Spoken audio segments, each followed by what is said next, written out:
Hello everyone. In this video, I'm going to show you how to activate your FL Studio license. When you first download FL Studio, it comes in a trial mode. This trial version lets you explore most of the features, but some important functions, like saving projects or using certain advanced plugins, are limited until you activate your license.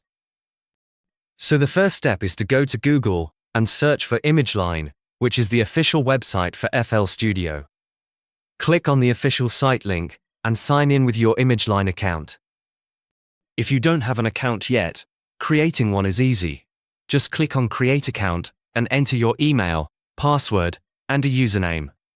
Once your account is ready, we can move on to activating the license inside FL Studio. Open FL Studio on your computer, and at the top menu, click on Help, then select About.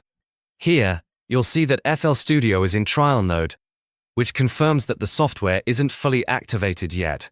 To unlock it, click on the Unlock FL Studio button. A login prompt will appear, where you need to enter the same credentials you used on the ImageLine website. After logging in, you should see an option to link your license to your account. Click Activate, and FL Studio will verify your license and unlock all the features. Once that's done, go back to Help to About again, and you'll notice that the trial watermark is gone. Now all the plugins are unlocked, saving your projects is enabled, and you can access every feature FL Studio offers. At this point, it's a good idea to check for updates by going to Help to check for updates to make sure your software is fully up to date. Keeping FL Studio updated ensures you get the latest features and bug fixes. Another useful tip is to manage your plugins carefully. Some plugins might require separate activation, and you can handle all of that under Options to manage plugins. It's also wise to keep a backup of your license information.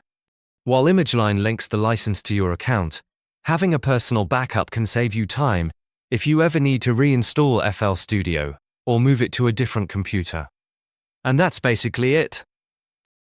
You now have a fully activated copy of FL Studio 2026, ready to produce music professionally. You can save your projects, use all plugins, and explore the software without any restrictions. One last thing before you go. Whenever you're downloading software or plugins, it's important to stay safe online.